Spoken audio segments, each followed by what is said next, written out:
முதல்வரின் காரையை தடுத்து நிறுத்திய பறக்கும் படையினர்.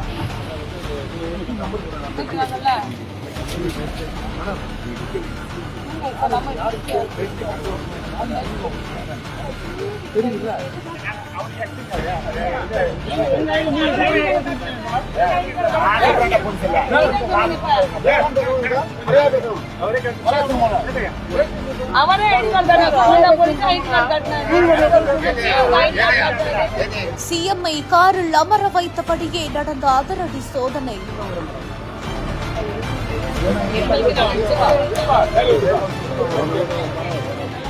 முதலமைச்சர் சொன்னது என்ன? நடுரோட்டில் நடந்த பரபரப்பு சம்பவத்தின் காட்சிகள்.